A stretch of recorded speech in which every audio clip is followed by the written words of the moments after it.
En las calles de una ciudad intermedia, donde conviven edificios modernos con vecindarios más tradicionales, se levanta la casa de la familia Santa María. A simple vista, su fachada no resalta del resto, una fachada clara, ventanas con rejas decorativas y un pequeño jardín delantero lleno de macetas y geranios. Sin embargo, tras esas paredes habita una historia que desafiará lo esperado y mostrará que el amor puede irrumpir en lugares insospechados. Oliver, un joven de veintipocos años, se encuentra en el proceso de comenzar una nueva etapa de su vida. Emprende el camino de la independencia junto con su pareja, Mateo, un hombre con quien ha compartido risas y complicidades durante un par de años de noviazgo. El plan es vivir juntos en la amplia casa de la familia de Mateo, donde también habita Leandro, el padre de Mateo, un hombre maduro, de carácter fuerte y una presencia que intimida y atrae a la vez. De pronto, en medio de la convivencia, Oliver se ve confrontado con sentimientos que ni siquiera consideraba posibles, una mezcla de admiración y deseo encarnados en la figura de su futuro suegro. Lo que sigue es la crónica de días llenos de tensiones sutiles, de silencios que hablan más que las palabras y de una decisión que Oliver deberá tomar si no quiere traicionarse a sí mismo y herir a quienes más quiere. A medida que avanzan las jornadas, la sensación de ser parte de un triángulo extraño entre su pareja y el imponente padre de esta lo empuja a la confusión. ¿Cómo afrontar una realidad tan inesperada sin romper lazos ni destruir su propia identidad? La relación entre Oliver y Mateo llevaba algo más de 2 años. Mateo, de 26, había propuesto que ambos se mudaran juntos, pero la situación económica de ambos jóvenes no era lo bastante estable para rentar un departamento en el centro de la ciudad. Sin embargo, la familia de Mateo les ofreció una solución, la gran casa de su padre, Leandro, con habitaciones de sobra y espacio más que suficiente para los tres, dado que la madre había fallecido años atrás y la hermana menor se había mudado por estudios. El plan resultaba perfecto, cero alquiler, comodidades suficientes y el apoyo de Leandro, que aparentemente no tendría inconveniente en convivir con su hijo y su nuera, o así se lo imaginaba Oliver. Cuando Oliver llegó con sus maletas, acompañado de Mateo, lo primero que notó fue la amplitud del vestíbulo, un pasillo adornado con fotos familiares, un arco de medio punto y un aroma a cera y madera. Mientras subía con sus pertenencias a la habitación que compartiría con Mateo, la voz grave de Leandro resonó: «Bienvenido, Oliver, ponte cómodo». Aquella frase, dicha sin mucha emoción, fue un presagio del talante que el padre de familia mostraba, cordial, sí, pero con un trasfondo de severidad. El primer día transcurrió en un caos de desempacar, ubicar cada prenda y objeto personal y acomodarse en la nueva realidad. Mateo parecía seguro y relajado, ocupado en mostrar a Oliver el patio, la cocina y otras zonas de la casa. En cambio, Oliver se sentía algo cohibido, los techos altos y las habitaciones espaciosas le daban la impresión de hallarse en territorio que no le pertenecía. Además, la sola presencia de Leandro, moviéndose entre pasillos con un paso firme, despertaba en él una mezcla de respeto y recelo. La noche concluyó con una cena informal, en la que Leandro, silencioso a ratos, respondía a las preguntas de su hijo y de Oliver sin ofrecer demasiados detalles sobre su vida. Comentó, eso sí, que trabajaba en una empresa de exportaciones y que disfrutaba los domingos arreglando el jardín. Poco a poco, Oliver empezaba a distinguir en el padre de su novio un carácter introvertido, pero con un magnetismo que no supo cómo explicar. En la segunda semana, la armonía se vio interrumpida por la noticia de que la empresa de Mateo lo enviaría durante un mes a supervisar un proyecto en otra ciudad. Mateo, orgulloso de la oportunidad, se marchó con la promesa de llamar a diario. Por tanto, Oliver se quedó en la casa solo con Leandro, un hecho que en principio no vio problemático. Al fin y al cabo, tendría un espacio para trabajar en su computadora, cocinar sus comidas y quizá disfrutar de la tranquilidad de la casa. El primer día sin Mateo, Oliver despertó temprano y bajó a la cocina en pijama. Allí, se topó con Leandro bebiendo café, enfundado en un pantalón de chándal y una camiseta ajustada que dejaba ver su figura trabajada para la edad que aparentaba, una visión que sorprendió a Oliver, que nunca lo había visto en atuendo tan relajado. Con un «buenos días» mutuo, se sentaron a desayunar, pero algo intangible flotaba en el aire. Una sensación de que la casa quedaba demasiado grande para dos silencios, y una química que brotaba entre la timidez de Oliver y la serena firmeza de Leandro. Con el paso de los días, fueron compartiendo espacios en la casa. A veces, el televisor de la sala se convertía en punto de encuentro al anochecer, otras veces, coincidían en el pasillo en medio de la rutina de lavar la ropa. En cada uno de esos momentos, la convivencia forzosa daba lugar a una interacción progresivamente más fluida, algún comentario, una risa por algo que vieron en la televisión, un interés por los gustos ajenos. En una oportunidad, mientras Oliver luchaba con un grifo que goteaba, Leandro, con su experiencia, le ayudó a ajustarlo. Durante esa escena, en el estrecho del lavadero, sus cuerpos se rozaron incidentalmente. Un escalofrío recorrió a Oliver, quien se retiró con rapidez y disimuló su rubor. Leandro, sin decir nada, mantuvo su expresión seria, aunque algo en su mirada pareciese denotar que él también percibía una atracción latente. Pero calló y siguió con su tarea, como si nada. Una noche, Oliver se quedó en la sala revisando unas tareas de diseño que debía entregar. Dada la hora tardía, pensó que Leandro habría ido a dormir. Sin embargo, el hombre apareció en la sala, con un vaso de agua en la mano, y preguntó si necesitaba algo. Aquello derivó en una charla relajada, sobre la vida, las decisiones y las relaciones. Leandro habló de su difunta esposa, de cómo había intentado adaptarse a la viudez y de lo difícil que había sido levantar solo a sus hijos. Oliver comentó sus inseguridades acerca de su carrera y lo mucho que echaba de menos a Mateo.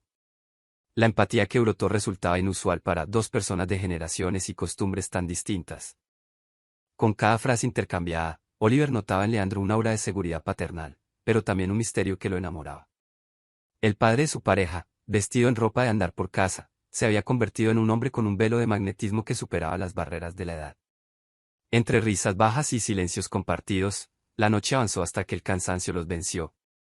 Al despedirse, Oliver sintió un ligero temblor en el cuerpo, preguntándose cómo no había percibido antes ese interés que ahora despertaba en su interior.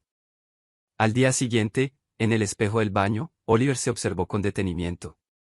¿Estaba traicionando a Mateo solo por sentirse atraído por su suegro? ¿O simplemente era el resultado de la convivencia y la necesidad de compañía? Con las emociones a flor de piel, se propuso mantener la compostura y no dejarse llevar por sensaciones que, moralmente, le parecían incorrectas. Sin embargo, la casa se sentía cada vez más cálida. Oliver se sorprendía cocinando para dos con un entusiasmo que desconocía, poniéndose una camisa bonita en lugar de la camiseta desgastada que solía usar, o intentando prolongar las conversaciones con Leandro para escuchar su voz. Incluso le comentó a Mateo por teléfono que, tu papá y yo nos llevamos mejor de lo que pensaba, intentando enmascarar la tensión que latía tras sus palabras. Cierta tarde, tras una discusión sin importancia sobre quién debía regar el jardín, se produjo un silencio tenso entre Oliver y Leandro. El joven se refugió en su habitación, sintiendo que el enojo ocultaba su verdadero malestar, la confusión que lo carcomía. No soportaba pelear con él, pues anhelaba su aprobación, pero tampoco podía reconocer abiertamente la atracción que ardía en su interior. Horas después, al caer la noche, Leandro se acercó con un aire de disculpa. Con un golpe ligero en la puerta, entró y soltó un suspiro. Perdona el mal humor de antes. A veces no sé cómo manejar esta casa, y tú has intentado ayudar. Oliver, ya menos molesto, asintió. Se atrevió a levantar los ojos, encontrando de nuevo la mirada intensa de Leandro. No quiero causar problemas. Solo, me cuesta adaptarme. Eres tan diferente a Mateo, a la familia que imaginé. Leandro, con cautela, se sentó al borde de la cama y confesó. También para mí es raro tenerte aquí. Eres la pareja de mi hijo, y, sin embargo, cada vez que hablamos, siento que me involucras en un mundo distinto del que conozco. Aquella conversación flotó en el aire. Ninguno puso en palabras lo que subyacía, pero la calidez de sus voces y la proximidad de sus cuerpos delinearon una cercanía mayor que la de simples familiares políticos. Sin un final claro, Leandro se levantó y se marchó, dejando al joven con la cabeza llena de conjeturas. ¿Acaso su suegro experimentaba la misma extraña atracción? En medio de esta confusión, Leandro propuso a Oliver salir a pasear por el pueblo, tal vez como un gesto de integración. La tarde que eligieron coincidió con un día de mercado local, donde los vecinos venden sus productos artesanales y la plaza se llena de gente.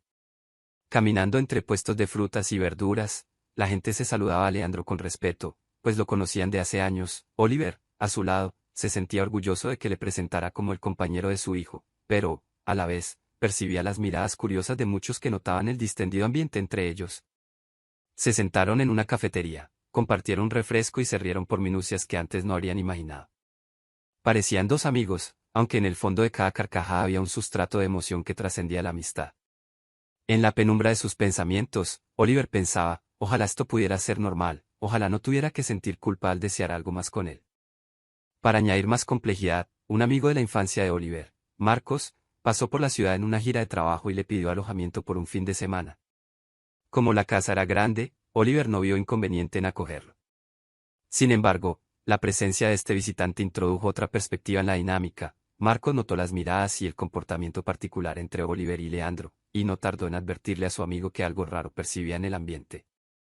¿Te pasa algo con el padre de tu novio?, preguntó en voz baja, al ver la forma en que los dos se miraban cuando creían no ser observados. Oliver, sobresaltado, lo negó de inmediato, pero su sonrojo lo delató. Marcos, con el afecto de un viejo confidente, le insistió. No juzgo, solo me preocupa que te hieran, o que tú termines lastimado en un lío así. La advertencia de Marcos golpeó la conciencia de Oliver, quien se sumió en la confusión. Su amigo tenía razón, era un embrollo peligroso que podría quebrar su relación con Mateo y con la familia Santamaría. Pero, ¿cómo silenciar una emoción que día tras día se hacía más fuerte? Ese fin de semana, la presencia de Marcos, el ausente Mateo al otro lado del teléfono y el suegro en casa produjeron un caldo de cultivo para que la tensión se hiciera imposible de ignorar. El viernes en la noche, tras cenar, se quedaron conversando en el salón. En un descuido, se quedaron solo Leandro y Oliver mientras Marcos subía a asearse. El silencio pesó hasta que Leandro soltó. Tu amigo tiene razón en preocuparse, ¿no? Yo no quiero hacerte daño ni dañar a Mateo. Pero no sé frenar esto. Oliver, sintiendo una punzada en el pecho, susurró. Lo sé. Tampoco quiero herir a Mateo ni a nadie. Pero cada vez que estoy contigo, me siento viviendo una verdad que no encuentro en otra parte. Las manos de Leandro se crispaban, en un impulso, acarició suavemente la mejilla de Oliver y, durante un segundo en que nada existía a su alrededor, le besó con dulzura. El beso fue breve, casi un roce, pero lo suficiente para que ambos comprendieran que ya no había vuelta atrás. El golpe de la puerta del baño, al abrirse y ver a Marcos que regresaba, lo separó con prisa, sin que el amigo sospechara lo ocurrido. La intensidad de la relación clandestina escaló de forma irrefrenable. Miradas incendiarias, roces furtivos en la cocina, conversaciones a escondidas por la casa. Oliver se debatía a diario en un mar de culpa y deseo. Le dolía imaginar el sufrimiento que causaría a su novio si se enteraba de lo que estaba sucediendo con su padre, pero no podía negar el fuego que le quemaba el pecho. Pasaron un par de semanas así, hasta que Mateo anunció su vuelta. Llegó un viernes con el entusiasmo de quien regresa a su hogar y a su pareja, con ganas de retomar la convivencia. Al entrar, no notó nada extraño, solo la alegría de Oliver que lo recibió con un beso en la mejilla, más corto de lo habitual, y la bienvenida de Leandro, con un abrazo paternal. Para Mateo, era un reencuentro familiar feliz, para Oliver, un escalofrío de contradicción, pues esa misma noche, al acostarse con su novio, sintió en la intimidad un desconcierto, recordando las caricias de Leandro días atrás. El destino quiso que, pocos días después, cuando Mateo aún estaba aclimatándose, encontrara, por casualidad, un recibo de una compra de flores que Oliver había hecho en una florería del barrio. Si bien él no lo interpretó de inmediato, le llamó la atención porque no relacionaba la compra de ramos con la decoración de la casa que ya estaba suficientemente adornada. Escudriñando un poco más, concluyó que Oliver había estado regalando flores a alguien sin que él supiera. Intrigado, comenzó a sospechar de una infidelidad. Y su primera idea fue, tal vez, un romance con un vecino o un desconocido. Jamás habría imaginado al implicado, su propio padre. La tensión se disparó en la casa, manifestándose en roces y respuestas cortantes entre la pareja. Leandro, al ver el ambiente pesado, comprendió que el castillo de naipes estaba por derrumbarse. El remordimiento les pesaba tanto a Oliver como a él, y el espejismo de una relación clandestina se convertía en una trampa mortal para el corazón de todos. El quiebre final ocurrió un miércoles por la noche. Mateo, tras reflexionar y revisar mensajes e indicios, confrontó a Oliver en la sala. Te noto esquivo, la casa se siente cargada de tensión. Dime la verdad, ¿tienes a alguien más? La discusión estalló, con Oliver negando al principio, pero su culpabilidad era evidente. Leandro, al oír las voces, se precipitó a intervenir, intentando calmar las aguas.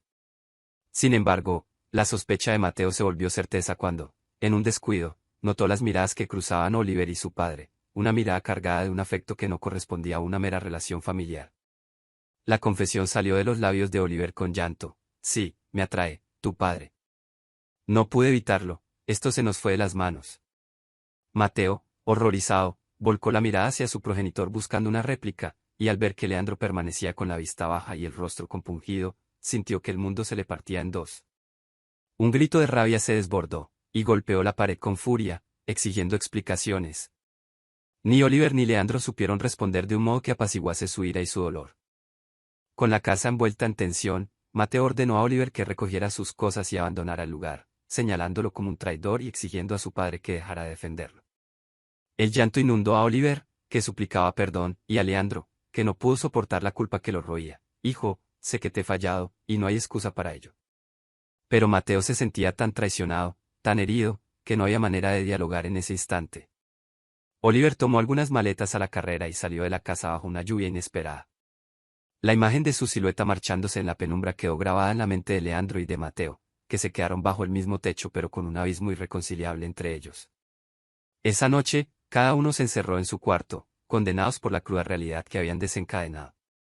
La tensión y el dolor fueron inevitables en las semanas siguientes. Mateo se sumió en la furia y la tristeza, mientras Leandro, lleno de remordimiento y a la vez consciente de que no podía negar sus sentimientos, se enfrentó al rechazo temporal de su hijo.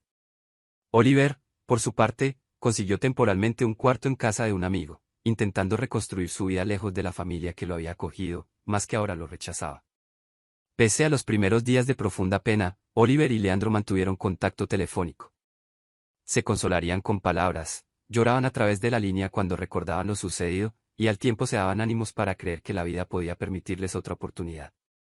Ambos sabían que su relación se había forjado en una circunstancia anómala, pero no se arrepentían de la verdad que habían encontrado en sus corazones.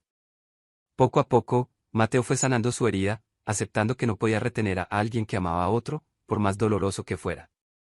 Leandro, con la paciencia de un padre y la franqueza de un hombre maduro, asumió la responsabilidad de lo sucedido, e imploró a su hijo que no dejara que la rabia consumiera su futuro. Al cabo de unos meses, Mateo se mudó a otro barrio, intentando reconstruir su vida, y Leandro decidió vender la casa donde habían ocurrido los hechos, buscando un nuevo comienzo lejos del peso de los recuerdos. Oliver y Leandro, tras las negociaciones y el tiempo para que las aguas se calmaran, decidieron dar una oportunidad a su relación. Se mudaron a un apartamento discreto en las afueras, donde pocos los conocían. Ahí empezaron una vida sin esconderse, con la conciencia de que su unión había roto barreras y levantado muchas críticas, pero lo hacían con la cabeza en alto. En la intimidad, descubrieron un amor que combinaba la energía y el idealismo de la juventud de Oliver con la experiencia y la calidez madura de Leandro. Hoy, Oliver y Leandro encaran el porvenir sin ascos y con el deseo de aprender de su atípica experiencia. Bajo el techo de su nuevo hogar, despiertan cada mañana sabiendo que cada decisión requiere coraje y honestidad. Y aunque el camino estuvo sembrado de dolor, la verdad que resplandece ahora es que, a la hora de amar, no existen barreras infranqueables cuando dos almas se encuentran en la multitud de la vida, y deciden tomarse de la mano para caminar, pese a los tropezones y los juicios ajenos, hacia la libertad de ser ellos mismos.